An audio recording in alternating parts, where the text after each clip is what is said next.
गए वहाँ ब्राज़ोला में हमारी डेड बॉडी के ऊपर फायरिंग हुई। 6 साल के बाद जब इलेक्शन आएगा तब जाओ लोगों के पास, बताओ सरकार ने क्या किया। देना है इत्तू साहब के ही नाम पे उनकी बेटी को वोट देना है तो आप दे सकते हो। चले, उनकी रूह भी बड़ी खुश होगी। अगर आप डॉक्टर कुछ हालातों से नहीं बन पाए तो कम से कम आप सीधे हेल्थ मिनिस्टर ही बन गए। आपको तो खुद कश्मीरी का पता नहीं, आप जूनो को बोलते हैं जूनो वली मोहम्मद में 5 कोर मे अमुक वारिया दुख अमिस गुस लड़का आसूं। सकीना इतू से ज़्यादा समझदार जम्मू कश्मीर के लोग हैं, तो लेकिन लोगों ने फिर उनको मजबूर किया कि आप पॉलिटिक्स ज्वाइन करो। शराब जहर है, हम उसको कैसे कहेंगे कि ये ठीक। लगते थे लोग कैजुअल लेबर लगते थे, डेलीवेजर लगते थे, लेकिन जब से पीडीपी ने ये तबाही और बर्बादी करी है, ख़त्म करा सब कुछ। बचपन से चाहते थे कि मैं डॉक्टर बनूं और मेरा भी यही गोल था कि मैं डॉक्टर बनूं। उस वक्त मैं कितनी पावरफुल थी और आज कितनी पावरफुल हूँ कैबिनेट मिनिस्टर होके। आप तो फ्रस्ट्रेट हो,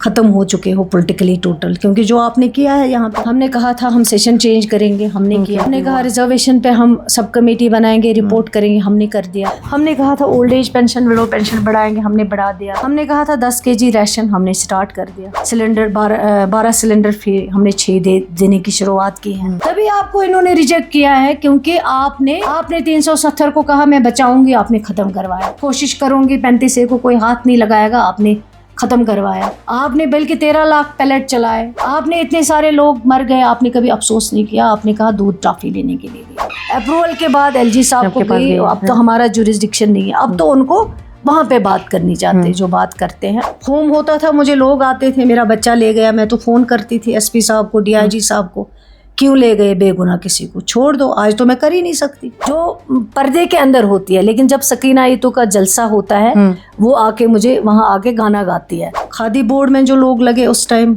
अपने रिश्तेदार लगे, पैसा कितना वसूल किया है। ये माज पेंशन मेल डॉक्टर्स हाउन के हैं, ये मुश्किल गसन मेल डॉक्टर्स निश हाउन। शेख मोहम्मद मंसूर साहब को जो मिल्टन ने शहीद, तो उसके बाद कभी मैंने अपने फादर को देखा नहीं। मेरी कुछ दिन पहले बात हुई थी कि जनाजे में नहीं जाएगा कोई। पहले हमारे घर में ब्लास्ट हुआ, उसके बाद हम भाग गए यहाँ से। दुकान पर चढ़ाया और कहा बोलो, ऊपर से मेरा गला भी इतना नहीं था कि मैं इतने जोर से। इतने सारे मेल हैं जो नहीं, उनको तो कोई नहीं पूछता है।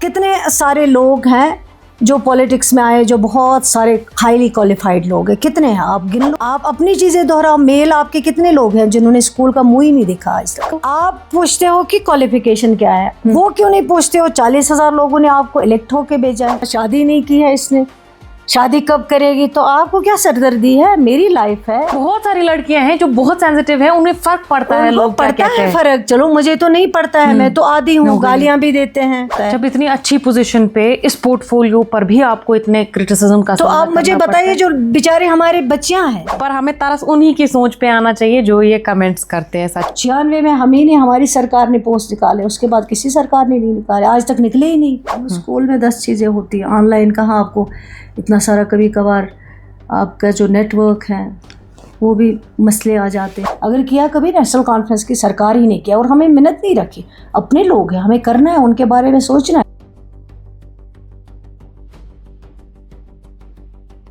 कैंडिड कॉन्वर्सेशंस विद फजा ज़ैनब के इस पॉडकास्ट में हमारे साथ एक ऐसी वुमेन लीडर मौजूद है जिन्होंने अपनी पर्सनल ट्रेजेडी को अपनी एक ताकत में बदला, हिम्मत, हौसला और लोगों के प्यार की मदद से पॉलिटिकली उन्होंने बहुत एक अच्छी आइडेंटिटी बनाई है। उसके साथ ही अगर आज हम बात करेंगे, ये हेल्थ मिनिस्टर है, एजुकेशन मिनिस्टर है और उसके साथ ही सोशल वेलफेयर मिनिस्टर भी है। सकीना इतू जी, आपका बहुत बहुत शुक्रिया मेरे पॉडकास्ट में आने के लिए। शुरुआत ज़रा हम पर्सनल एक्सपीरियंसेस से करेंगे, पर्सनल कुछ बातों से करेंगे। आप 5 बहनें हैं। मैंने काफ़ी सारे आपके इंटरव्यूज़ देखे, उनमें आपने कहा कि आपके मरहूम वालिद साहब को अक्सर ये कहा जाता था कि आपकी 5 बेटियाँ हैं, कोई लड़का नहीं है। लेकिन आज जिस पोजीशन पे आप है, आपको तब तो बड़ा दुख होता था, आज कैसा लगता है कामयाबी हासिल करके? सबसे पहले मैं आपका शुक्रिया अदा करती हूँ कि आपने मुझे ये बातचीत करने का मौका दिया है। जहाँ तक सवाल है कि ये सही बात है कि हम लोग 5 बहनें हैं, हमें कोई भाई नहीं है। और मेरे फादर जो हैं, लेकिन उन्होंने, अल्लाह ताला उनको मग़फ़िरत करें, उन्होंने कभी हमें ये फ़ील नहीं होने दिया कि मेरी 5 बेटियां हैं। जब भी उनको मेरी माँ कभी इसका ज़िक्र करती थी तो उनको बहुत बुरा लगता था। तो उन्होंने हमें इस तरह से ट्रीट किया है कि कभी ये बताया नहीं कि मेरी बेटियां हैं, लेकिन लोग उनको कहते थे अक्सर, उनकी माँ खासकर मेरी जो ग्रैंड मदर थी, दादी आपकी, अल्लाह ताला उनको मगफिरत करें, वो हमेशा मेरे फादर को बोलती थी, या उसके पीछे वो बोलती थी, किसी से बात करती थी, वो कश्मीरी में बोलते हैं ये तो साहब कि मुझे 5 बेटियां हैं, मुझे दुख है बेटा नहीं है। कशर पट क्या इस माना, मतलब वो कहती थी वली मोहम्मद में 5 कोर मे अमुक वारिया दुख अमिस गोस लड़का आसन, तो मतलब उस चीज़ को वो बड़ा फील करती थी मेरी ग्रैंड मदर जो थी। लेकिन हाँ, मेरे फादर ने तो कभी हमें उस तरह ट्रीट नहीं किया। और जब मुझे आज भी याद है, जब मैं MBBS करने के लिए गई और मेरे फादर ने मुझे कहा उस टाइम कि आप इतनी दूर मत जाओ, मैं आपको नहीं जाने दूंगा। मतलब उनको मेरे साथ बहुत अटैचमेंट थी कि इतनी दूर नहीं जाओगे आप, यहीं पे फिर से ट्राई करो। तो मैंने कहा नहीं, आप क्या बात कर रहे हो, मुझे सिलेक्शन हुआ मैं जाऊंगी। तो मतलब वो मेरे साथ आए, मुझे 8 दिन वहाँ रहे मेरे साथ भोपाल में, जहाँ मुझे सिलेक्शन हुआ था। तो 8 दिन के बाद मुझे वो कहने लगे मैं अब जा रहा हूँ बॉम्बे, आप फिर देखो रहोगे कि नहीं रहोगे, मेरे साथ आओगे, मुझे अच्छा नहीं लगता, आप फिर ट्राई करो। वहाँ से फिर वो 8 दिन के बाद फिर वापस आए, फिर मुझे बोला क्या करोगे, चलोगे मेरे साथ। मैंने कहा क्या बोल रहे हो आप, कैसे चलूँगी, मुझे करना है MBBS, मुझे पढ़ना है, मेरी एम यही है कि मैं डॉक्टर बनूँ, और आपकी भी तो है, आप मुझे कैसे बोल रहे हो ये वापस चलो। तो फिर बोला अच्छा चलो, अपनी मर्ज़ी है, आपको अगर लगेगा कभी भी तो वापस आ जाना। आप लाडली भी। हाँ, तो मतलब उस तरह का उनका था बिहेवियर, और वो हमारे साथ मतलब एक दोस्त की तरह पेश आते थे। उन्हें कभी ये नहीं, हालांकि जब मैं गई MBBS के लिए तो अक्सर मेरी माँ उनको कहती थी अकेले क्यों भेजोगे इसको, ट्रेन में जहाज़ में अकेले नहीं भेजना चाहिए। तो मतलब आते तो मुझे अक्सर बेशतर वो खुद आते थे लेने जाने के लिए, लेकिन वो कहते थे ये मेरी बेटी नहीं है, मैं उसको अपना बेटा मानता हूँ, क्यों नहीं जाएगी अकेली, जा सकती है। तो मतलब उनका नज़रिया जो था वो बहुत बड़ा था उस टाइम के। वो इतने क्वालिफाइड थे, उन्होंने उस टाइम MA किया हुआ था, और एक ऐसे घराने से ताल्लुक़ रखते थे जो ज़ालदार फैमिली उस इलाके में मानी जाती थी। तो फिर उसके बाद उस टाइम पे अलीगढ़ मुस्लिम यूनिवर्सिटी से उन्होंने लॉ की डिग्री हासिल की थी। तो फिर वो उसके बाद लोगों ने उनको, पहले लोगों के लिए काम करते रहे एज एडवोकेट, उनके केसेस लड़ते रहे, उनको मदद करते रहे। हालांकि उनको पैसे की कमी नहीं थी, बहुत लैंडलॉर्ड फैमिली से ताल्लुक़ रखते थे। तो लेकिन लोगों ने फिर उनको मजबूर किया कि आप पॉलिटिक्स ज्वाइन करो।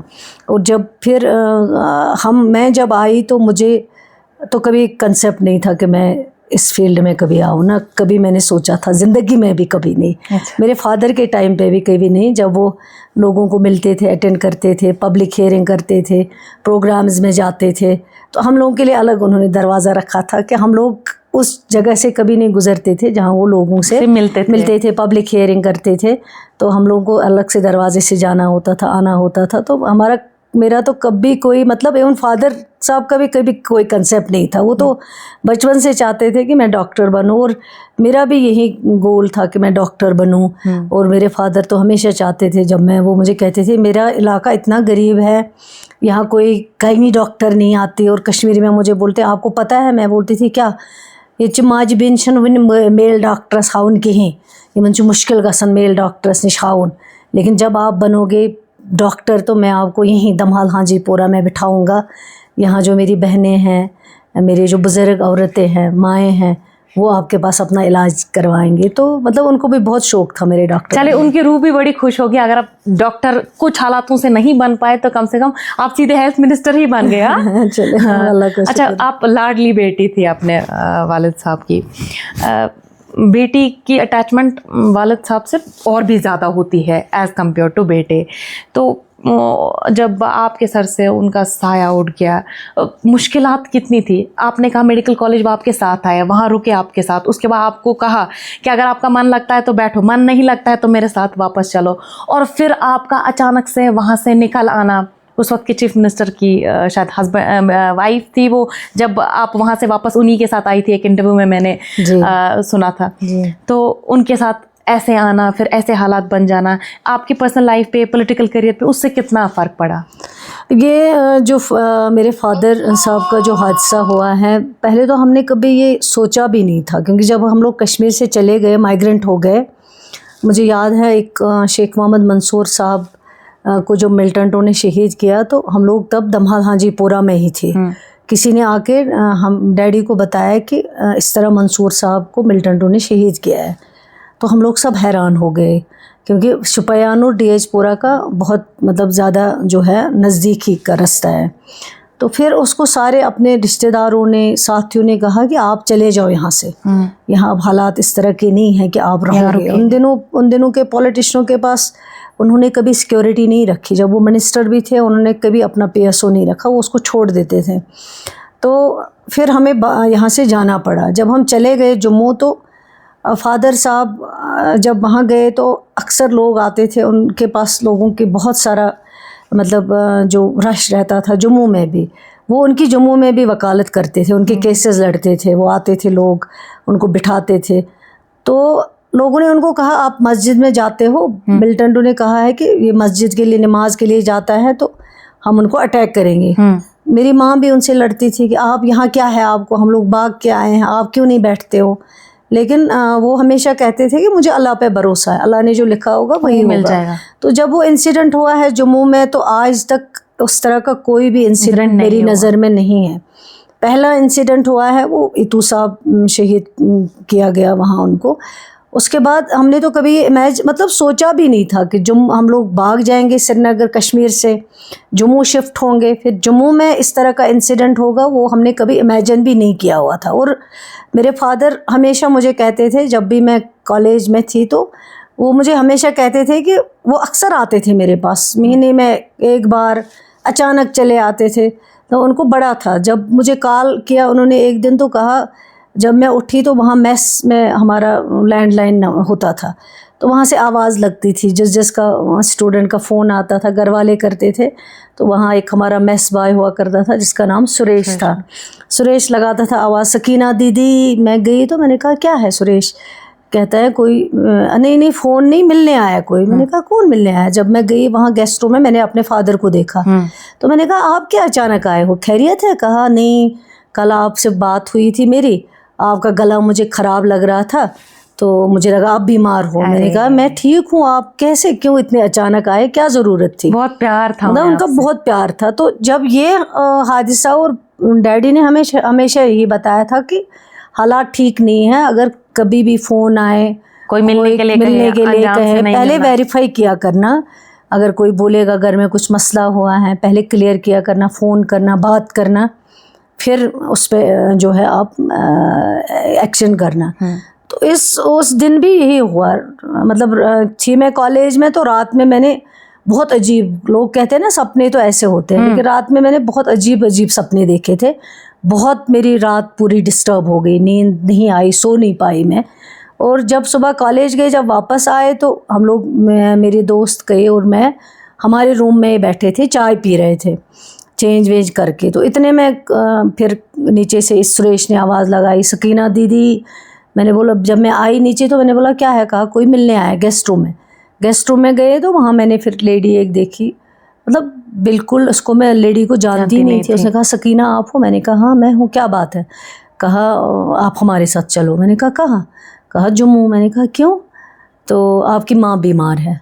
मैंने कहा मेरी माँ तो ठीक थी, उस अचानक क्या बीमार हो गई वो? तो आप हो कौन? कहा मैं दिग्विजय सिंह जी की मिसेज़ हूँ, जो चीफ मिनिस्टर उस टाइम थे। तो मैंने कहा ऐसे तो मैं नहीं चलूँगी। गई मैं, अपने दोस्त को ऊपर से बुलाया, गई मैं बाहर। उन दिनों मोबाइल नहीं थे, एसटीडी बूथ पे जाना पड़ता था। वहाँ से कॉल किया घर पे तो वहाँ कोई रिस्पॉन्ड नहीं कर रहा था। तो फिर मैंने जस्टिस अली मोहम्मद मीर साहब, मेरे फादर के बहुत साथी थे, नज़दीक थे, तो उनको कॉल किया। तो उनके घर में भी कोई नहीं उठा रहा। उसके बेटे ने उठाया, बोला हाँ। मैंने कहा कहाँ है अंकल? कहा वो थोड़ा बीमार है, उनकी सेहत ठीक नहीं है। मैंने कहा घर में क्या हुआ, कोई फ़ोन नहीं उठा रहे? कहा नहीं आंटी बीमार है, आप आ जाओ, अगर कोई आया है तो आप आ जाओ। मैंने कहा आप सच बोलो, क्या मसला है? कहा हाँ यही है। फिर मेरे दोस्त और मैं, हम लोगों ने आके जल्दी जल्दी शूज़ वूज़ लगाए, आ गए। तो जब एयरपोर्ट पर पहुँचे तो वहाँ दिग्विजय सिंह जी और राजेश पायलट जी आए हुए थे। उसके बाद दिल्ली पहुँचे, दिल्ली में डॉक्टर साहब थे, तो वहाँ से पता चला फिर कि इस तरह का हादसा हो गया। तो उसके बाद कभी मैंने अपने फादर को देखा नहीं। मेरी कुछ दिन पहले बात हुई थी, ईद से पहले 8 दिन हो गए थे, क्योंकि ईद के दिन वो मुझे बुलाना चाहते थे तो मैं आई नहीं। उसमें उनको गिला लगा के मैंने कहा अच्छा आप ही आ जाओ ईद के बाद, तो वो आने वाले थे। तो फिर मैं आई तो फिर हम डेड बॉडी को लेके गए यहाँ से। तो उसके बाद मैंने उनका चेहरा नहीं देखा। डेड बॉडी को लेके गए वहाँ ब्राज़ोला में, हमारी डेड बॉडी के ऊपर फायरिंग हुई। डेड बॉडी को नीचे रखना पड़ा, 2 घंटे हमें वहाँ पे रुकना पड़ा, इतनी गोलियां बरसाई उन्होंने। फिर गाँव में गए, वहाँ पे मस्जिदों में ऐलान हुआ कि जनाजे में नहीं जाएगा कोई, लेकिन जनाजे में इतने लोग आए क्योंकि लोगों को बहुत हमदर्दी थी, प्यार था ईतू साहब के साथ। तो इतने लोग थे जनाजे में जितने मैंने कभी देखे नहीं। तो उसके बाद फिर मतलब गाँव में रहे, एक दहशत था, एक डर था, लोग डरते थे। फिर हम लोग वापस आए, मैं फिर कॉलेज चली गई MBBS करने के लिए वापस। उसके बीच में फिर 96 में ये इलेक्शन का सिलसिला चला और फिर लोगों ने मुझे बहुत तंग किया है कि नहीं आप आ जाओ। डैडी के जो पुराने सारे वर्कर थे वो मेरे पीछे लग गए, मम्मी को कि इसको लाओ, आप इसको लाओ, इसको ज्वाइन कराओ। तो मम्मी ने भी मुझे आप ही क्यों 5 बहनों में से आप? क्योंकि मैं सेकंड नंबर थी, बड़ी वाली सेटल हो गई थी, उसकी शादी हुई थी, मेरे फादर ने उसकी शादी करवाई तो थी। उसके बाद आप ही थी, वो सर्विस करती थी। तो लोगों ने मुझे, मैंने कहा था इन्हीं को ले जाओ, ये करे, मम्मी को ले जाओ, वो करे। मम्मी को मैंने बोला खुद, मैंने कहा आप क्यों नहीं ज्वाइन करते हो, मेरा तो अभी 1.5 साल का कैरियर है, 2 साल का, डॉक्टर बनूंगी मैं, इतनी मेहनत किया। और फादर को भी इतना शौक था कम से कम डिग्री तो मिल जाएगा, डॉक्टर तो लगे आगे। तो उस टाइम वो भी मानने के लिए तैयार नहीं थी कि नहीं आना है, क्योंकि उसको अंदर से था काफ़ी दुख इस चीज़ का कि मतलब इतनी ज़्यादा ज़्यादती हुई। पहले हमारे घर में ब्लास्ट हुआ, उसके बाद हम भाग गए यहाँ से, फिर जम्मू में ये इंसिडेंट हुआ। तो उसने भी कभी एक्सपेक्ट नहीं किया था। तो वो चाहती थी कि मैं ज्वाइन करूँ पॉलिटिक्स।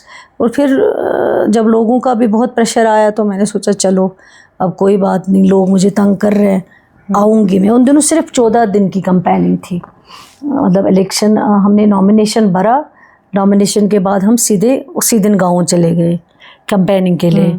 तो वहाँ 14 दिन मैं समझती थी 14 दिन होगा, कौन डालेगा मुझे वोट, तो लोग डालने हैं नहीं, क्योंकि मुझे तो जानते ही नहीं ये लोग। डैडी को जानते हैं, बोलेंगे क्या करेंगे, लड़की है छोटी सी, इसको क्या वोट देंगे हम।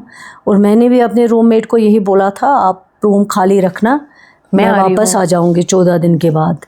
और कोई भी अपना जो सामान था एक भी चीज़ मैं लेके नहीं आई थी वहाँ से, सारा मैंने वहीं छोड़ा था, क्योंकि मुझे कोई उम्मीद नहीं थी कि मैं पॉलिटिक्स में कंटिन्यू कर पाऊँ या रहूँ कंटिन्यू या ज्वाइन कर पाऊँ। तो लोगों ने लेकिन बहुत प्यार दिया। मुझे याद है जब मैं पहली बार गई, नॉमिनेशन भरा, गाड़ियाँ दी थी, BP गाड़ियों में बैठे, और मुझे इतना अजीब लग रहा था, मुझे चक्कर आ रहे थे उस BP गाड़ी में, क्योंकि BP गाड़ी में कभी बैठी नहीं थी।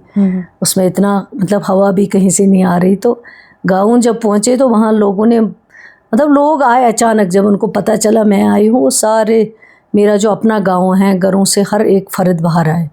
और जितने भी दुकानों में उनके पास मिठाइयाँ थी, सारा कुछ वो मेरे ऊपर बरसाने लगे। तो मैं खुद परेशान हो गई कि ये क्या सिलसिला है। आज भी आपके साथ ऐसे ही पेश आते हैं? नहीं, मुझे तो आज भी उनको मोहब्बत, मुझे पकड़ा, बोला कुछ बोलो, क्योंकि मुझे तो ABCD ना पता है। अभी मैं नॉमिनेशन भर के आई हूँ, तकरीर करना तो दूर की बात है। तो लेकिन उन्होंने तंग किया, नहीं आप कुछ कहो, आप कुछ कहो। दुकान पर चढ़ाया और कहो बोलो। ऊपर से मेरा गला भी इतना नहीं था कि मैं इतने जोर से दे पाऊँ। फिर मैंने बोला अच्छा ठीक है। तो फिर सलाम वलाम की। तो मैंने कहा आप तो जानते हो ईतू साहब को, मेरा तो कोई रोल नहीं है, आप जानते हो मैं पढ़ रही हूँ अभी, लेकिन अब लोगों ने मजबूर किया, मैं आई हूँ, अब आपकी मर्ज़ी है, अगर देना है ईतू साहब के नाम पे उनकी बेटी को वोट देना है तो आप दे सकते हो, कहा ताकि मैं आपकी खिदमत करूँ।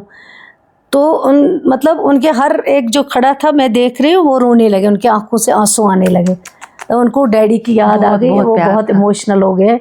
मतलब मैं खुद इमोशनल हो गई जब मैंने उनको देखा। वो सारे लोग, मतलब जितने भी बुज़ुर्ग, जवान, लड़कियां, औरतें, उनके आंसू से आंसू टपकने लगे। तो फिर मुझे वहाँ से लेके पूरा घर तक उन्होंने अपने साथ चलाया। वहाँ मैं पहुँची तो मेरी ग्रैंड मदर थी, बाहर आई हुई थी, वो भी रोने लगी। तो बहुत इमोशनल जो माहौल है वहाँ हो गया। उसके बाद 14 दिन की कैंपेनिंग में हम लोग 136 गाँवों में गए। कोई रोड नहीं था, कोई ब्रिज नहीं था। जो भी मेरे फादर ने बिजली पे काम किया था, कोई पोल नहीं था, तार नहीं थी, एक्सचेंज रखा था उन दिनों डैडी ने वहाँ पे, उसको तहस नहस किया गया था। PHC रखा था डैडी ने, इतना काम किया था, उसको जलाया गया था। 28 गटेड ब्रिजेस ब्लास्ट किए गए थे। मतलब सारा रोड एक जगह हमें दिखता था जहाँ गाड़ियाँ रखते थे, 10 गाँव हम पैदल होके आते थे। और मेरे साथ जो ड्यूटी करते थे सिक्योरिटी फोर्सेस के लोग, वो मेरे वर्करों को बोलते थे क्या हो गया आपको, छोटी सी लड़की है, क्यों इतना घुमा रहे इसको, क्यों इतना अजाब कर रहे हो।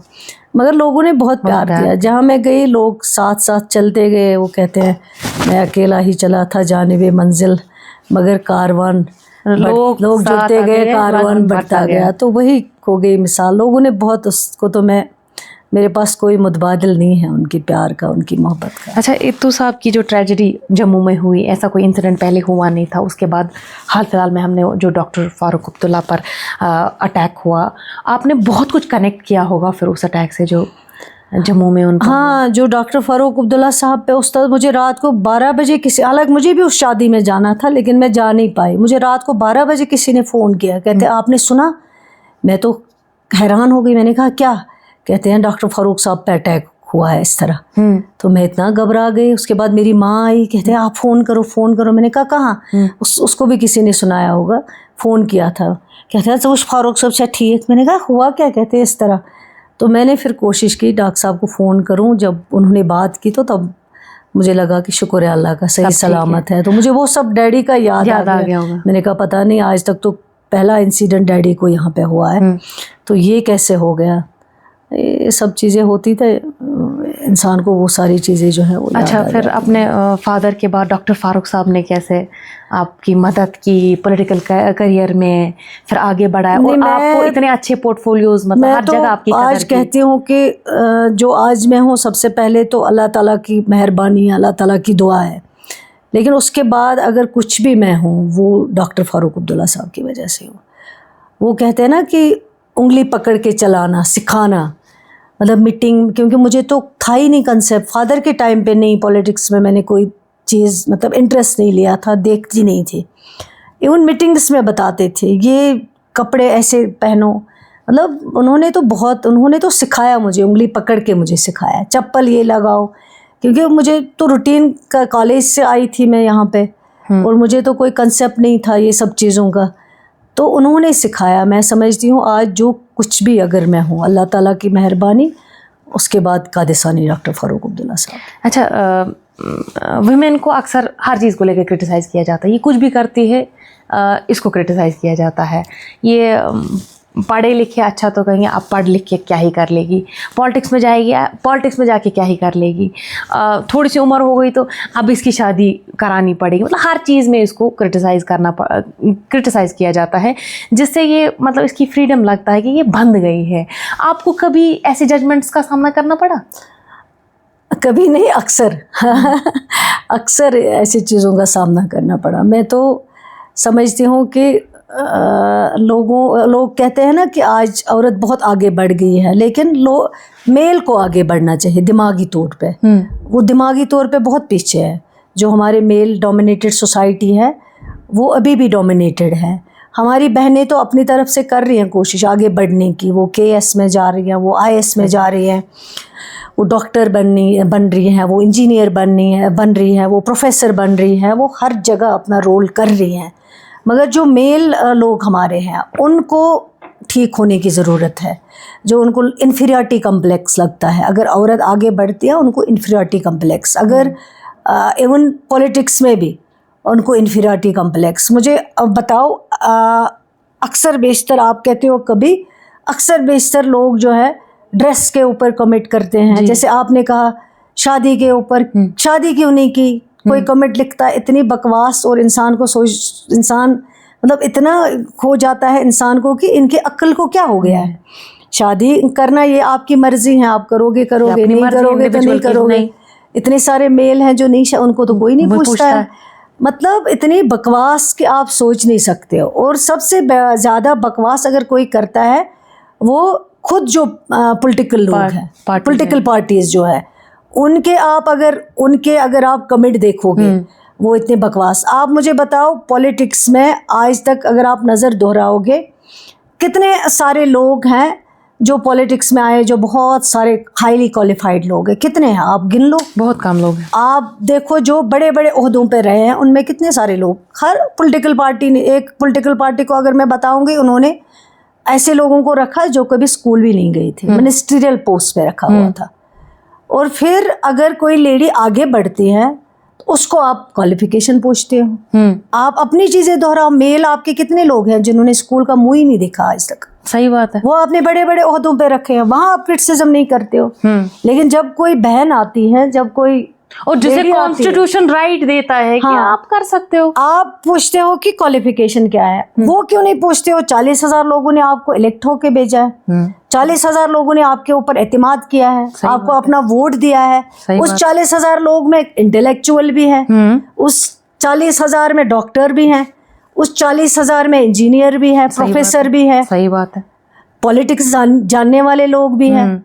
ओवरऑल जो भी लोग हैं 40,000 बहुत बड़ी परसेंटेज होती है। उन्होंने आपको अपना वोट, अपना एतमाद, अपना भरोसा दे के भेजा है। तो फिर कौन होते हो आप पूछोगे कि हाँ जी क्वालिफिकेशन क्या है? और आप नजर दोहराओ कि जितने भी लोग आज ओहदों पे रहे हैं, बड़े बड़े मिनिस्ट्रियल ओहदों पे, किस पॉलिटिकल पार्टी ने उनकी क्वालिफिकेशन लाई है पहले? वो तो बिल्कुल ही गए ही नहीं, स्कूल का मुंह ही नहीं कभी देखा है। लेकिन ये सब बर्दाश्त करना पड़ता है जब कोई फीमेल होगी। अगर कोई मेल होगा तो उसको कभी नहीं पूछेंगे।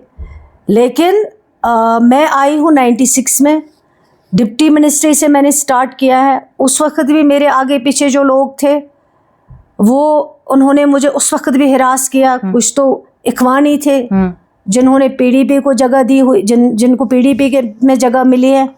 उस वक्त उन्होंने इलेक्शन लड़े, बड़े बड़े पॉलिटिशियन थे। लोग कहते थे, बातें करते थे, क्या करेगी, छोटी लड़की है, आएगी, हार जाएगी, वापस जाएगी। मतलब ये इंसान को, लड़कियों को डिमोरलाइज करते हैं कि ये वापस चले जाए, उनको बर्दाश्त नहीं होता है। लेकिन मैं तो लोगों का, नूराबाद डीएचपुरा के लोगों की शुक्रगुजार हूँ जिन्होंने मुझे कभी ये फील नहीं होने दिया कि मैं लड़की हूँ, मैं क्या कर सकती हूँ, मैं क्या नहीं कर सकती। उन्होंने मुझे इतना प्यार दिया, इतनी मोहब्बत दिया।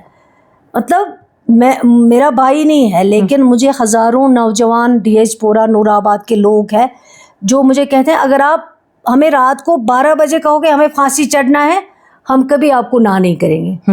हमें आप बोलो आपको मारना है, आप मार दो, हम कभी ना नहीं करेंगे। वहाँ तो मैं अपने आप को खुशकिस्मत समझती हूँ कि चलो मेरा खुद का भाई नहीं है, लेकिन हज़ारों की तादाद में मेरे लोग जो मुझे सपोर्ट करते हैं, मेरी बहनें जो घर से निकलती ही नहीं है, जो पर्दे के अंदर होती है, लेकिन जब सकीना ईतू का जलसा होता है वो आके मुझे वहाँ आके गाना गाती है, वहाँ मुझे वेलकम करते हैं। उनको फिर गालियाँ देते हैं कि ये देखो औरतें, आप ही उनके ऊपर कमेंट पढ़ो फेसबुक के ऊपर। तो ये हमारा तरीक़ेकार है और हम समझते हैं कि हम बहुत पढ़े लिखे हैं, बहुत इंटेलेक्चुअल है हम लोग। मैं तो समझती हूँ आप लोग इतने अनपढ़ है, इतने शायद कोई मैंने देखा ही नहीं आज तक। जिस तरह की लैंग्वेज आप इस्तेमाल करते हो अपने बहनों के, चलो कौन किस पॉलिटिक्स में हो, कौन लेडी कहाँ में है तो बहन है तो बहन ही। चलो मैं यहाँ हूँ नेशनल कॉन्फ्रेंस में, कोई बीजेपी में है, कोई पीडीपी में है, कोई कांग्रेस में है, कोई डॉक्टर है, कोई इंजीनियर है। बहनें तो है ना, हमारी अपनी बहनें हैं, हमारी माएँ हैं जो बुजुर्ग हैं, हमें उनकी इज्जत पहले करनी चाहिए, फिर आप लोगों से एक्सपेक्ट करो। और आप पूछते हो कि आपने क्या, मैं तो फख्र करती हूँ मुझे 40,000 लोगों ने वोट दे के भेजा है। वहाँ कोई इंटेलेक्चुअल नहीं है जो इतना ज्यादा पढ़ा लिखा है, उसको तो नहीं भेजा, उन्होंने मुझे भेजा है, सकीना ईतू को भेजा है, अपना प्यार दिया, अपना सपोर्ट दिया है। तो फिर आप कौन होते हो पूछने वाले क्या आपकी डिग्री क्या है? सही बात है, 100%। हाँ, शादी नहीं की है इसने, शादी कब करेगी, तो आपको क्या सरदर्दी है? मेरी लाइफ है, मैं जैसे जीना चाहूँ वैसे जी सकती हूँ, तो आप कौन होते हो फैसला करने वाले? हमारे पैगंबर ने बेटियों की इज्जत दी है। प्रॉफिट मोहम्मद मुस्तफ़ा सल्लल्लाहु अलैहि वसल्लम ने कहा है, जब बेटी घर में पैदा होती है तो नूर आ जाता है घर में। आपको मुसलमान कहते हो, किस चीज़ के मुसलमान हो आप? पहले मुसलमान होने का हक अदा करो, फिर क्रिटिसिज्म करो।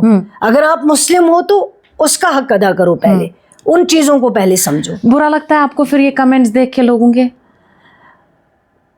मुझे बुरा नहीं लगता है, क्योंकि मैं तो आदी हो गई हूँ। मैं समझती हूँ इनका काम है हमें कमज़ोर करना, मैं तो होंगी नहीं कमज़ोर, क्योंकि मुझे लोगों ने चुन के भेजा है, लोग मुझे मोहब्बत करते हैं, लोग मुझे प्यार देते हैं, अल्लाह ने मुझे मौका दिया है कि मैं लोगों की खिदमत करूं। तो ये लोग कौन होते हैं? बकवास करते हैं, करने दीजिए इनको, तो 25 साल हो गए बकवास करते करते।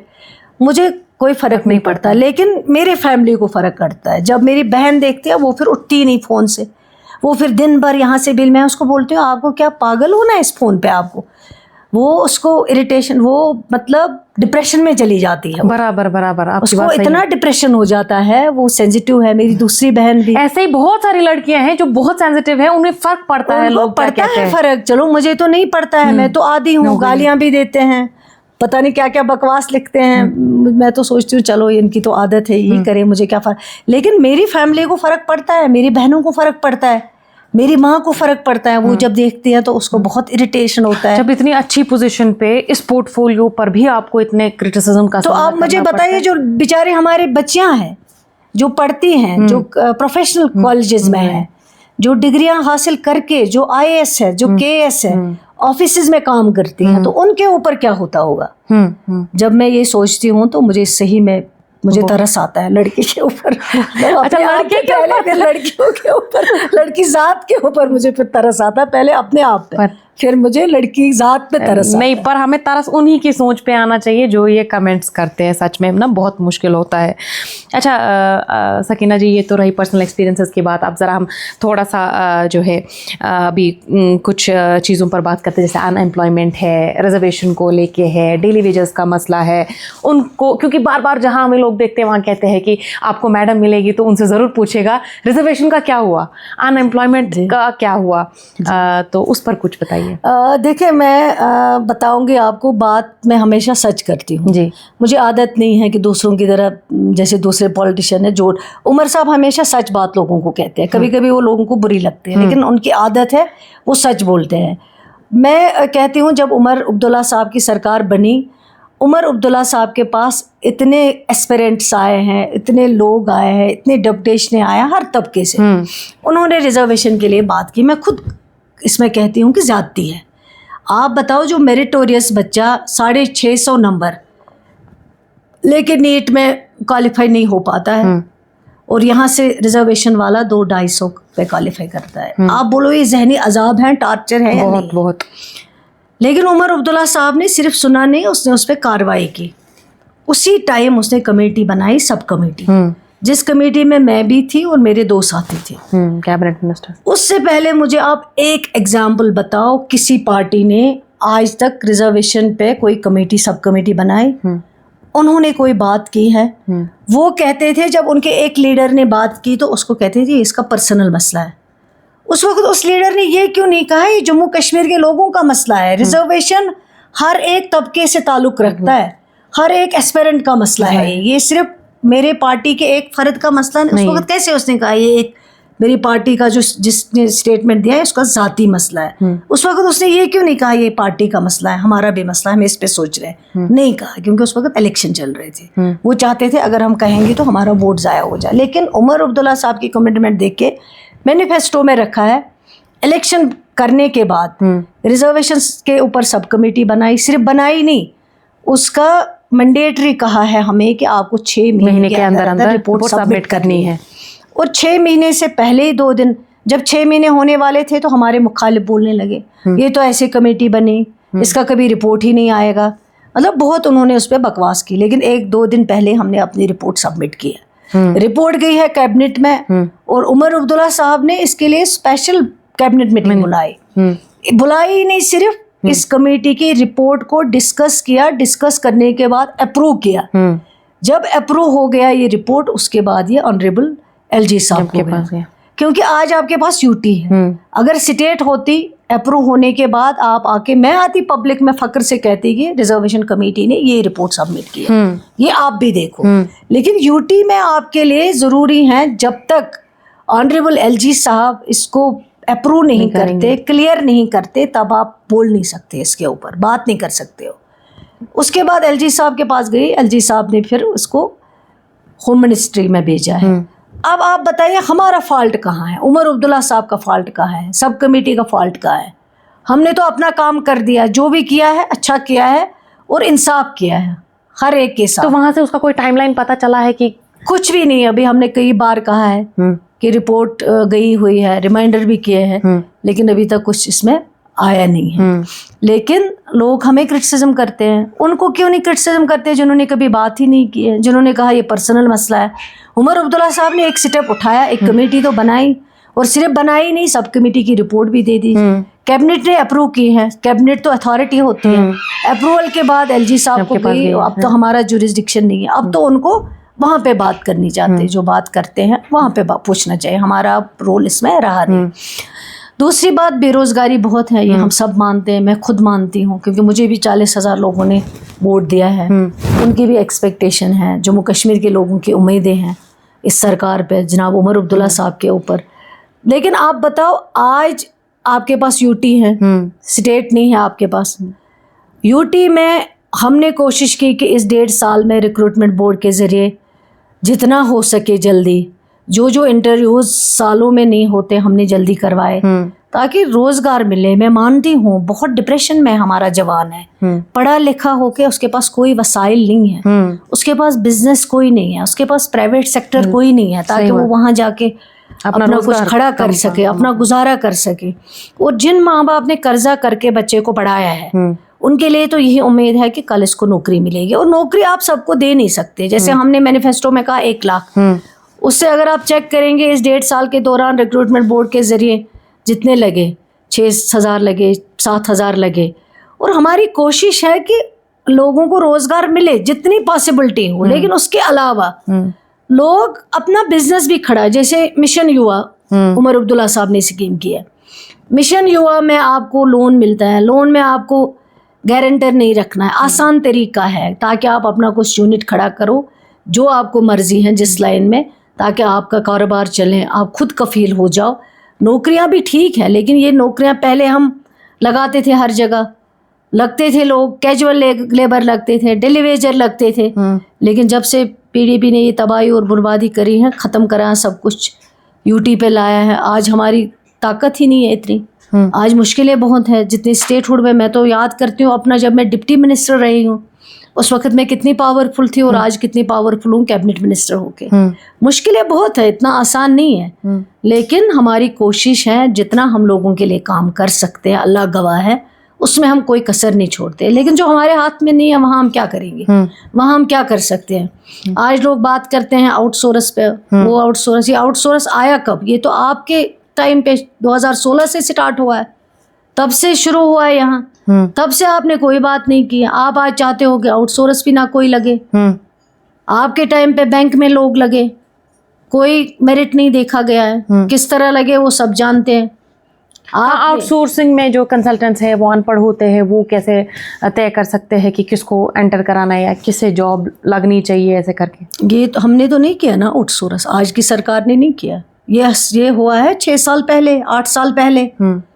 कंट्रैक्टर टेंडर निकाले गए, कंट्रैक्टर आता है वही लगाता है, उसको मिलता है तो वो लगाता है जिसको लगाना है, जिसको कैसे वो क्वालिफाई करता है, कैसे इंटरव्यू करता है, कैसे मेरिट देखता है। ये तो इन सब की देन है, मेहरबानी है। मैं तो खुद आउटसोर्स के हक में नहीं हूँ। आप अगर 2 जॉब किसी को तो परमानेंट दे दो, आउटसोर्स क्या देते हो आप? 6 साल रहेगा, 4 साल रहेगा, फिर उसका कौन सा फ्यूचर है? मगर ये देन तो आप लोगों की है, ये मेहरबानी तो आपकी है। आपके जो कहते हैं लाखों में जो है ट्रांसफर्स की कीमत होती है, अब अलग अलग इल्ज़ाम तराशी करते हैं। मैं कहती हूँ ये कहते हैं तो लाए कोई चीज़ सामने, सबूत लाए। मैं तो कहती हूँ बैंकों में, जब बैंक में लगे 2016 में, उसमें तो करोड़ों पैसे गए नौकरियों पे, उस पर तहकीकात क्यों नहीं होती है? खादी बोर्ड में जो लोग लगे उस टाइम, अपने रिश्तेदार लगे, पैसा कितना वसूल किया है, उस पर तहकीकात क्यों नहीं होती? उस पर भी तहकीकात हो, ठीक है, आज पे भी तहकीकात हो। मैं तो कहती हूँ अगर कुछ है तो सामने लाए। ऐसे हवा में बातें करना, किसी के ऊपर इल्ज़ाम देना, वो सब चीज़ ठीक नहीं होती है। आप तो फ्रस्ट्रेट हो, ख़त्म हो चुके हो पॉलिटिकली टोटल, क्योंकि जो आपने किया है यहाँ पे, हमारी सर एक चीज़, हमारी इज़्ज़त, हमारी शनाख्त, हमारी आइडेंटिटी तो आपने ख़त्म कर ही दी। आज लोग तरसते हैं, जवान, आज हज़ारों लोग जेलों में हैं, कोई पूछने वाला नहीं है, और वो भी बाहर के जेलों में। जिन लोगों के ऊपर FIR लगे हुए हैं वो बाहर घूम रहे हैं, जिन लोगों के ऊपर केस भी नहीं है वो जेलों में है। ये कौन सा इंसाफ है? ये किसकी मेहरबानी है? होम होता था, मुझे लोग आते थे, मेरा बच्चा ले गया, मैं तो फ़ोन करती थी SP साहब को, DIG साहब को, क्यों ले गए बेगुनाह किसी को, छोड़ दो। आज तो मैं कर ही नहीं सकती, आज तो होम मेरे पास है नहीं, ये तो आपकी मेहरबानी है। ये तो आपकी तबाही है जो आपने करी हुई है। जब बीजेपी के साथ आप इक़्तिदार में बैठी है, पहले डील करी आपने कि ये चीज़ें हम आपको ख़त्म करके देंगे, और आज आप ही रोना रोते हो। रोना चाहिए हमें, रोते आप ही हो कि हाँ जी ये हो गया। ये करने वाले आप हैं। आपने तबाही और बर्बादी के दहाने पे कश्मीर, जम्मू कश्मीर को लेके गई। आज तो हमारे पास हाथ बंधे हुए हैं और फिर आप जाके बयानबाजी करोगे। फिर वो कहते हैं नेशनल कॉन्फ्रेंस की अपनी ही पार्टी में जो एमएलए है वो भी उनसे नाराज़ है कि वो एड्रेस नहीं कर पाते लोगों को, या जो इसको कहते हैं नाच न जाने आंगन टेढ़ा। आपको कुछ करना है ही नहीं, आपके पास कुछ है नहीं, आपके 3 एमएलए हैं, आप कहते हो मेरे पास सब कुछ ठीक है। हम तो मेजॉरिटी में हैं, कोई भी नहीं हमारा आज तक। तो आपके ही एमएलए भागे, आपके ही लोग गए, उन्होंने डिफेक्शन किया है। आपके जो बड़े बड़े मिनिस्टर थे, सीनियर मिनिस्टर, वो आपको छोड़ के चले गए। आप हमें बताओ, हमें कौन छोड़ के चला गया? उमर अब्दुल्ला साहब की पार्टी में कौन छोड़ के गया? कोई नहीं गया। और आप अपने दिल को बहलाते हो इसी तरह। आज टूट जाएगी सरकार, कल टूट जाएगी, कल डिफेक्शन होगा। ये डिफेक्शन भी तो आप ही ने शुरू किया है। पॉलिटिक्स इतनी गिरावट से नहीं करनी चाहिए, इसका कोई मयार होना चाहिए। इतना गिरना नहीं चाहिए इंसान को कि वो इनसे क्या होगा। लोग हमसे समझदार हैं, सकीना ये से ज़्यादा समझदार जम्मू कश्मीर के लोग हैं। वो बहुत सेंसिटिव है पोलिटिकली, वो बहुत समझदार है। वो नहीं, मेरे कहने पे नहीं करेंगे। वो मैं कहूँगी कुछ तो वो कहेंगे ही थे। इसको अगर मैं कुछ चीज़ें ऐसी कहूँ, मैं ही गिर जाती हूँ। लोग नहीं गिरते हैं, लोगों को पता है हमें क्या करना है। वो अल्कोहल को लेके उन्होंने कहा ड्राई स्टेट्स में अगर बैन कर दिया गया, तो यहाँ क्यों नहीं करेंगे? उनके ट्वीट देखिए ना, ये तो मैं आपको जी आपने शेयर किया था, आपने उस पर मीडिया से उससे क्या कहा? हमारी पार्टी ने तो हर वक्त मुखालफत की। शराब जहर है, हम उसको कैसे कहेंगे कि ये ठीक है? वो कहती थी दौरे इक़्तिदार में कि हमारा टूरिज्म इससे बढ़ रहा है। उनके दूसरे जो फाइनेंस मिनिस्टर थे वो क्या क्या ट्वीट कर, ये क्या असेंबली में जब खड़ी होकर क्या क्या बोलती थी। अब ये किसी और के मुंह से अपने मुंह में अपनी बात डालना चाहती। मतलब उमर अब्दुल्ला साहब ने कभी सपोर्ट नहीं शराब को, कि हमारी पार्टी ने किया। जब हम नहीं सरकार में थे तब हमने ड्रग्स के ऊपर, उमर अब्दुल्ला साहब ने एक कमेटी बनाई कि ड्रग्स के ऊपर आप एग्जामिन, वो आपके मैनिफेस्टो में भी वो ऑलरेडी हमारे पास डॉक्यूमेंट है, हेल्थ डिपार्टमेंट के पास डॉक्यूमेंट है। तो अब आप छोटी छोटी चीज़, आपके पास कुछ है नहीं, मेहरबानी करके सियासत वो करो, क्रिटिसिज्म करो, हेल्दी करो, बोलो यहाँ पे कमी है, सरकार को चीज़ करनी चाहिए। यहाँ पे सड़क नहीं है, सरकार को बनानी चाहिए। यहाँ पे हॉस्पिटल नहीं है, सरकार को हेल्दी क्रिटिसिज्म करो, हम तैयार है। 6 साल के बाद जब इलेक्शन आएगा तब जाओ लोगों के पास, बताओ सरकार ने क्या किया, उनसे जवाब मांगो, हम जवाब देंगे। आप कहते हो मैनिफेस्टो की चीज़ें, कुछ नहीं हुआ। मैनिफेस्टो में हमने कहा था हम सेशन चेंज करेंगे, हमने किया। बसेस में रिजर्वेशन होगा वुमेन के लिए, हमने कहा रिजर्वेशन पे हम सब कमेटी बनाएंगे, रिपोर्ट करेंगे, हमने कर दिया। हमने कहा था मैरिज असिस्टेंस पे हम करेंगे, हमने कर दिया। हमने कहा था old age pension, window pension बढ़ाएंगे, हमने बढ़ा दिया। हमने कहा बहनों के लिए फ्री बस सर्विस करेंगे, हमने कर दिया। आज 1.5 साल से चल रहा है, बहनें जा रही हैं, बसों में सफ़र कर रहे हैं, आराम से जा रहे हैं। उससे भी बड़ा दुख होता है मेल्स को बहुत तकलीफ होती है। हमने कहा था 10 kg राशन, हमने स्टार्ट कर दिया। हमने कहा 6 सिलेंडर 12 सिलेंडर फ्री, हमने 6 देने की शुरुआत की है। हमने 200 बिजली फ्री यूनिट का हम दे रहे हैं, कोशिश कर रहे हैं। ये कहो, अप्रिशिएट करो कहीं पे कि हाँ सरकार के पास मुश्किलें बहुत है, लेकिन फिर भी सरकार कोशिश कर रही है जम्मू कश्मीर के लिए बेहतर हो। आप क्रिटिसिज्म बराए क्रिटिसिज्म और ऐसी चीज़ें, कभी कहते उर्दू निकाल दिया, आपको तो खुद कश्मीरी का पता नहीं। आप जूनो को बोलते हैं जूनो। आप अपने घर में पहले तालीम दे दो ना, आप अपने घर में सिखाओ पहले। आप कहते हो उर्दू निकाल दिया, हमने कहा दे दो ऑर्डर, कहाँ निकाल दिया हमने उर्दू। ये उनको लगता है कि शायद लोग इसी पे फिदा हो जाएंगे। कैसे फिदा होंगे? लोग पढ़े लिखे हैं, वो अपनी वोट की कीमत जानते हैं, तभी आपको इन्होंने रिजेक्ट किया है, क्योंकि आपने उनको गलत झूठे वादे किए और आपने तबाही किया। आपने कहा 2014 में मैं बीजेपी को बाहर रखूंगी, आपने अंदर लाया। आपने 370 को कहा मैं बचाऊंगी, आपने ख़त्म करवाया। आपने 35A को कहा मैं कोशिश करूंगी, 35A को कोई हाथ नहीं लगाएगा, आपने ख़त्म करवाया। आपने कहा मैं स्टेटहुड के लिए करूंगी, लड़ूंगी, आपने स्टेटहुड भी हमारा ख़त्म करवाया। आपने कहा मैं जम्मू कश्मीर के मसले के लिए बात करूंगी, आपने कभी बात की नहीं। आपने बल्कि 13 लाख पैलेट चलाए 36 घंटों में। आपने इतने सारे लोग मर गए, आपने कभी अफसोस नहीं किया। आपने कहा दूध टॉफ़ी लेने के लिए गए। जब 200 नौजवान मरे तो आपने कहा पार्लियामेंट में उठ के, अब मैं क्या बोलूँ यार, मैं भूल गई। ये सब चीज़ें याद करो। आप माफ़ी मांगो लोगों से। कहो मैंने बहुत गलतियाँ की, अगर लोगों को लगता है करेंगे माफ़ तो मैं मांगती हूँ माफ़ी। ऐसे आप हम नेशनल कॉन्फ्रेंस को क्रिटिसिज्म करोगे, उमर अब्दुल्ला साहब को क्रिटिसिज्म करोगे, उससे क्या मिलेगा आपको? लोग यहाँ पढ़े लिखे हैं, समझदार हैं, जानते हैं, अपनी वोट की कीमत जानते हैं, बातों को समझते हैं। इसलिए मेहरबानी करके क्रिटिसिज्म करो, हेल्दी क्रिटिसिज्म करो, कोई नहीं, हम सुनने के लिए तैयार हैं। अच्छा मैडम, ये तो पॉलिटिक्स की बात रही। डॉक्टर पेशेंट रेशियो जो आज भी है वो बहुत ज़्यादा है, डॉक्टर्स के ऊपर बहुत बर्डन है। इनफैक्ट आप भी सरप्राइज विजिट्स करते रहते हैं, हॉस्पिटल्स में क्या क्या कमी है बार बार आप चेक करने जाते हैं, हॉस्पिटल्स में एडवांसमेंट्स लेके आ रहे हैं, लेकिन अभी भी दूर दराज इलाके में कहीं गाँव ऐसे हैं जहाँ पे कहीं डॉक्टर्स अवेलेबल नहीं, या कहीं इक्विपमेंट्स की भी कमी है, या जो रेशियो है डॉक्टर पेशेंट का उसमें बहुत ज़्यादा है, जिससे डॉक्टर्स भी जो है बहुत परेशान हो जाते हैं, उनका रूटीन भी परेशानी और हेल्थ भी कहीं ना कहीं कॉम्प्रोमाइज़ हो जाती है। या पिछले 17 सालों से डेंटल सर्जन्स की रिक्रूटमेंट नहीं हुई है, तो उस पर क्या है? मैं तो देखिए, हेल्थ डिपार्टमेंट एक ऐसा डिपार्टमेंट है जो बहुत इम्पोर्टेंट डिपार्टमेंट है, और मुझे मतलब ये लगता है कि जब मैं जाती हूँ डॉक्टरों के बीच में, मुझे लगता है मेरा अप्रन होता तो कितना अच्छा होता। मैं खुद इस प्रोफेशन से मतलब जुड़ी हुई हूँ, क्योंकि मेरे जज्बात हैं इसके साथ, क्योंकि मैं बचपन से डॉक्टर बनना चाहती थी।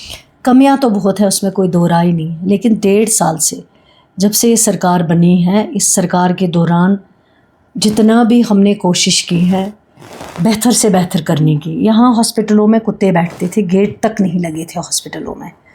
यहाँ हॉस्पिटल में अटेंडेंट के लिए कोई इंतज़ाम, सराई नहीं होती थी। कई हो तो सिक्किम्स में है और कई है, लेकिन जो हमारे डिस्ट्रिक्ट हॉस्पिटल है, जो हमारे तहसील लेवल के हॉस्पिटल है, उनमें नहीं थी ये फैसिलिटी। यहाँ इक्विपमेंट में आपको MRI नहीं था, डिस्ट्रिक्ट मतलब जैसे साउथ है, नॉर्थ है, कोई MRI नहीं था आपके पास, कोई कैथ लैब आपके पास नहीं थी। पेशेंट श्रीनगर पहुँचते पहुँचते गोल्डन आवर तक उसकी डेथ हो जाती थी, पहुँच नहीं पाता था।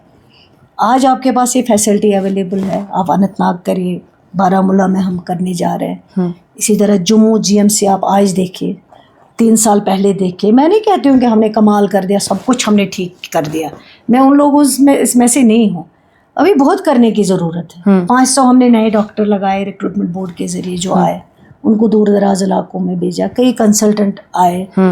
बरजुला का जो नया हॉस्पिटल बनाया है, जो न्यू एडिशनल ब्लॉक बनाया, उस पर हमने 64 पोस्ट जो है कैबिनेट में लेके गए, वहाँ क्रिएशन करवाई, अप्रूवल लाई है उसके लिए, वो ऑलरेडी रिक्रूटमेंट बोर्ड को रेफ़र किए गए। कुछ बहुत सारे और पोस्ट रिक्रूटमेंट, 626 पोस्ट हमने पैरामेडिकल स्टाफ के रेफ़र किए हैं। तो यहाँ खामियां तो बहुत है, लेकिन ये खामियां मेरी वजह से तो नहीं है कि मैं कहूँगी मेरी वजह से हो गया। ये आप सब लोग, आप लोगों ने तो कहीं कहीं हॉस्पिटल खड़े के बिल्डिंग बनाई, ना उसमें कोई एक्सरे प्लांट है, ना उसमें कोई USG हैं, ना उसमें डॉक्टर हैं, ना उसमें कोई मेडिकल असिस्टेंट है, मगर आपने नाम के लिए लोगों को धोखा दिया, खोला, फिर उसको इनाग्रेशन किया। ज़्यादतियाँ तो हम लोगों की तरफ से, पॉलिटिशियनों की तरफ से भी हुई है, लेकिन हमारी कोशिश है। अब मैं इसमें ये तो नहीं कह सकती है बस जिम्मेवार, लेकिन मेरा जो काम है एज हेल्थ मिनिस्टर, इंफ्रास्ट्रक्चर पे अगर आप नज़र डालेंगी, इतने इन 1.5 साल में कितना काम हुआ। जो इनकम्प्लीट खड़ा किए गए वहीं छोड़ दिया। अब हम कहते हैं कि ये तो आपने खड़ा किया, हम क्यों कंप्लीट करेंगे, लेकिन हमने किया कंप्लीट, हमारी जिम्मेवारी बनती है कंप्लीट करने की। हमने बेहतर से बेहतर हॉस्पिटल के अंदर सफाई रखी, हमने अकाउंटेबल बनाया डॉक्टर्स को, हमने रिक्रूटमेंट बोर्ड से काफ़ी सारा सिलेक्शन करवाया, चाहे वो प्रोफेसर्स की बात हो, चाहे वो डॉक्टर्स की बात हो, चाहे वो जो पैरामेडिकल स्टाफ की बात हो, चाहे 509 डॉक्टर्स जो हमारे नए आए हैं। और करते हैं कोशिश। डेंटल का जहाँ सवाल है, आपकी बात से मैं भी समझती हूँ, बच्चे बैठे हैं डेंटल BDS किए हुए हैं बेचारे। 96 में हम ही ने, हमारी सरकार ने पोस्ट निकाले, उसके बाद किसी सरकार ने नहीं निकाले, आज तक निकले ही नहीं। लेकिन ऑलरेडी हम लोगों ने ये प्रोसेस किया हुआ, केस ये नहीं किया। हमारी जिम्मेवारी बनती है, और हमारे खुद के भाई बहन हैं वो लोग, उनने डिग्रियां किया, अब ओवरेज हो रहे हैं, घरों में बैठ के हो रहे हैं ओवरेज। इन्होंने तो 16 में कुछ नहीं इनके लिए किया, 14 में कुछ नहीं किया, 2002 में कुछ नहीं किया। अगर किया कभी नेशनल कॉन्फ्रेंस की सरकार ही नहीं किया, और हमें मिन्नत नहीं रखी। अपने लोग हैं, हमें करना है, उनके बारे में सोचना है। और इस सरकार ने जिसकी क़यादत उमर अब्दुल्ला साहब करे, जब से बनी उसी दिन कुछ महीनों के बाद हमने ये जो BDS डॉक्टर्स हैं उनके लिए फ़ाइल प्रोसेस करी है। फाइनेंस वालों ने कंकरेंस नहीं दी है, जो भी पैसा उसमें लगता है वो उसके लिए अभी तक नहीं माने हैं, लेकिन हमारी कोशिश है कुछ फेज्ड मैनर में, चलो एकदम ना सही हो, इतना पैसा ना हो, लेकिन फेज्ड मैनर में कम से कम इसमें कुछ काम किया जाए, रिक्रूटमेंट, ताकि बच्चे बेकार बैठे हैं और हमारे लिए भी आसान हो जाए, कहीं पे लोगों की मदद करें। ये है। जहाँ तक आपने बात की है पेशेंट रेशो और डॉक्टर में अभी काफ़ी फ़र्क है। फ़र्क है, अभी मैं खुद जानती हूँ, लेकिन ये फ़र्क हम फ़िलहाल एकेडमिक अरेंजमेंट के ज़रिए पूरा करते हैं।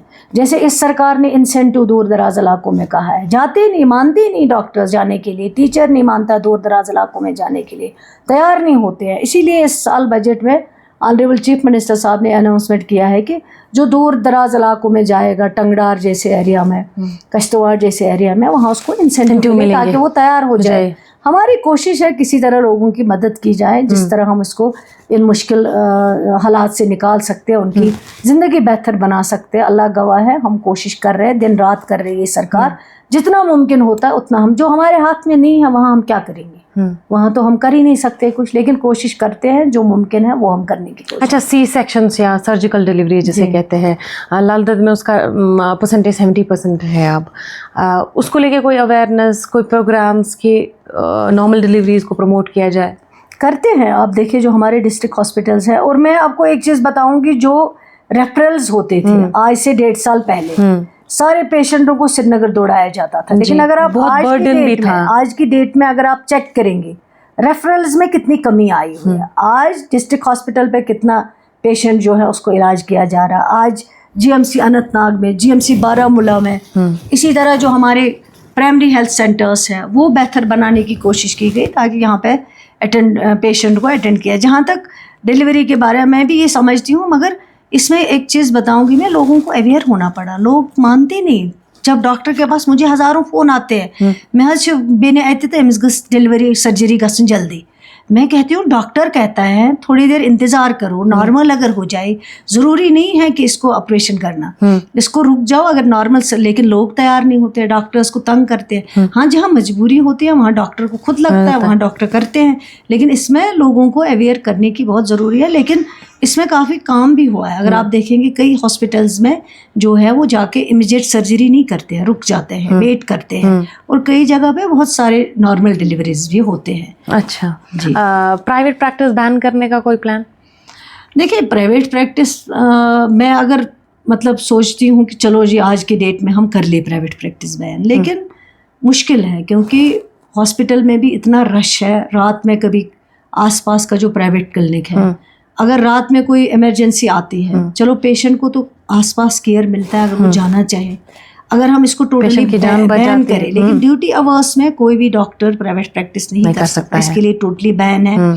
और ये बैन सिर्फ कागजों में नहीं है। कई डॉक्टर्स को मैं यहाँ पे कई मिसालें बता सकती हूँ जिनको हमने सस्पेंड कर दिया क्योंकि जिनको देखा गया ड्यूटी आवर्स में इन्होंने, इनका पेशेंट रश कितना हुआ, कितने पेशेंट्स देखे हुए, अगर कोई सर्जन है उतनी सर्जरी कितनी की है, अगर कहीं पे इसमें कमी आती है उन डॉक्टर्स के खिलाफ एक्शन हुआ है, कार्रवाई हुई है। कई डॉक्टर्स आज भी सस्पेंड हुई है।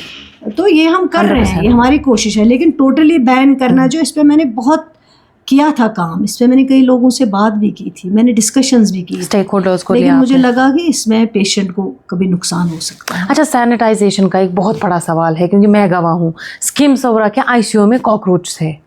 मतलब आप देखिए हाथ क्या है सैनिटाइजेशन की, उस चीज़ का ख्याल रखना पड़ रहा है या उसको लेके आपने डायरेक्शंस दी है कि कम से कम आईसीयू में जहाँ हम इंटेंस केयर कहते हैं तो उनमें इन चीज़ों का ख्याल रखा जाए?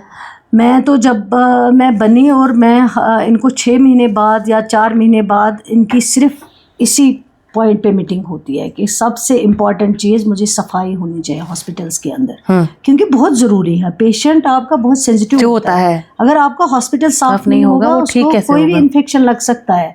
लेकिन इसमें डॉक्टर्स को तो जवाबदेह हमने बनाया है कि वो भी अपने वार्ड में देखे सफाई कितनी है, कमी कहाँ पे है। अगर कोई भी कमी है उसमें डॉक्टर का भी रोल होना चाहिए, उसमें हमारा मेडिकल असिस्टेंट का भी रोल होना चाहिए, उसको भी देखना। मैंने इनको कई बार डायरेक्शन और कई बार मैंने सिर्फ इसीलिए मीटिंग बुलाई है सफाई को लेके, क्योंकि ये बहुत इंपॉर्टेंट है। अगर आपका हॉस्पिटल साफ नहीं रहेगा, जब मैं आई वहाँ पे, मतलब मैं जब यहाँ गई SMHS में, जब मैं गुजर रही थी ICU से बाहर आई, मैंने देखा कि वहाँ बाहर से इतनी बदबू आ रही थी, उनका जो ड्रेनेज सिस्टम था वो इतना ख़राब था। मैंने उसको पूछा प्रिंसिपल साहिबा को, मैंने कहा ये बदबू हॉस्पिटल में इतनी ये क्यों है? जब मैंने नज़र मारी तो वहाँ मैंने कुछ अटेंडेंटों से बात किया, उन्होंने कहा हमारा ड्रेनेज सिस्टम यहाँ पीछे आप देखो। ओहो। जब मैंने देखा वाकई में, मैंने उसको बोला यहाँ पेशेंट ठीक नहीं होगा, मर जाएगा, क्योंकि इतनी गंदी स्मेल आती है। तो वो आज हमने ठीक करवाया। आज कोई आपको उस तरह की वहाँ पे शिकायत नहीं आएगी। लेकिन जहाँ तक सफाई, डस्टबिन मतलब इतने भरे रहते थे, जब मैं आई मैं देखती थी, मैंने उनको बोला ये क्या चीज़ है, लेकिन आज आपको फ़र्क दिखेगा। और हम कोशिश कर रहे हैं। मैंने अटेंडेंटों से भी बात की है। मैंने कहा आप जाते हो हॉस्पिटल में, अनंशु तुम बेड कवर लगाओ, अंशु पत्थर। मैं गई कई हॉस्पिटल में, तच में बासन की जैसे ये लोग पिकनिक बना रहे हैं, 5-10 बैठे हुए चाय पी रहे हैं, कपों में डाल रहे हैं। अटेंडेंट आपस में शीट नीचे डाला हुआ है और अटेंडेंट से तथबड़ भी है चवन से चाय कपा। मैंने बोला ये क्या तरीका है, इतने सारे लोग आप अंदर कैसे आए हो? मैंने डॉक्टर को पूछा। मैंने कहा अटेंडेंट अगर इतने अंदर आएंगे तो क्या होगा हॉस्पिटल का हॉल। और वॉशरूम में आप बर्तन धोते हो, खाना खाते हो वार्ड में, अटेंडेंट जाके वॉशरूम में बर्तन धो के जो उसका जो बर्तन की जो मतलब गंदगी होती है वो सारा वॉशरूम में आप डालते हो और वॉशरूम ब्लॉक हो जाता है। लोगों को भी दोनों साइड से सरकार तो करना है, सरकार को करना है, करेगी क्यों, मगर लोगों को भी इसमें सरकार का साथ देना पड़ेगा। सिविक सेंस डेवलप करने की बिल्कुल, वो बहुत ज़रूरी है। जब तक अटेंडेंट भी मदद नहीं करेगा तब तक कामयाब नहीं होंगे। अगर अटेंडेंट बड़े बड़े पॉलिथीन इनमें से हॉस्पिटल, मैंने हॉस्पिटल वालों को कहा, जो भी हमारे वहाँ पे लोग काम करते हैं, प्रिंसिपल्स को मैंने कहा पॉलीथीन पे बैन लगाओ, हॉस्पिटल्स के अंदर पॉलीथीन अलाउ नहीं होगा। यही डालते हैं वॉशरूम में और वॉशरूम ब्लॉक होता है, फिर ये शिकायत करते हैं वॉशरूम ब्लॉक। और मैंने इनको हिदायत दी है, मैंने कहा हॉस्पिटल के अंदर आप चाहे हॉस्पिटल फंड से करो, किसी फंड से करो, मुझे कोई भी वॉशरूम हॉस्पिटल का ख़राब नहीं दिखना चाहिए। जहाँ पे भी दिखेगा, और मैं आपके प्रोग्राम के ज़रिए बोल रही हूँ, जहाँ पे मुझे वॉशरूम ख़राब दिखेगा, ब्लॉक दिखेगा, वहाँ का जो भी जिम्मेवार ऑफिसर होगा उसको मैं इंक्वायरी करूँगी, उसको मैं सस्पेंड करूँगी। वॉशरूम बहुत इंपॉर्टेंट है। अगर आप बीमार आपके हॉस्पिटल में है, उसको वॉशरूम साफ नहीं मिलेगा तो क्या वो एक्सपेक्ट करेगा, कैसे ठीक होगा? ये सब चीज़ें हैं, थोड़ी कहीं कहीं सख्ती भी करनी पड़ती हैं। डॉक्टर्स के ऊपर भी बहुत प्रेशर है, रात भर सर्जरीज करते हैं, उनकी नींद नहीं पूरी होती है। कभी कभी अटेंडेंट इतना वायलेंट होता है, जब खुदा न खास्ता उसका कोई पेशेंट मर जाता है, डेथ हो जाती है, इतना बीमार होता है अटेंडेंट, इतना बीमार होने के बाद जब हॉस्पिटल आता है उसको लगता है डॉक्टर ने मार दिया है। हालांकि डॉक्टर तो कोशिश करेगा कि पेशेंट को बचाने की, लेकिन मारने और बचाने वाला तो अल्लाह ताला है। उसके बाद डॉक्टर्स की पिटाई होती है, वहाँ जो हमारा स्टाफ दूसरा है उसकी पिटाई होती है। तो कभी कभी लोग भी थोड़ा सा ज़्यादती करते हैं, उनको भी डॉक्टर के साथ कोऑपरेट करना चाहिए। और कहीं कहीं डॉक्टर की लापरवाही होती है, कभी कभी डॉक्टर बैठा हो मोबाइल देख रहा है। मैं एक हॉस्पिटल में अचानक गई, वहाँ जब पहुँची उस डॉक्टर के पास इतने सारे पेशेंट बैठे हुए, वो क्या करता है अपना मोबाइल ऐसे देख रहा, उसको नहीं पता कि मिनिस्टर है यहाँ। थोड़ी देर मैंने उसको देखा तो बाद में मैंने उसको बोला आप क्या कर रहे हो मोबाइल पे? तब वो खड़ा हो गया। मैंने कहा खड़े मत हो, मेरे लिए खड़े होने की जरूरत नहीं है, पेशेंटों के लिए खड़ा हो, आपको शर्म आनी चाहिए, आप पेशेंट बैठे आप मोबाइल देख रहे हो।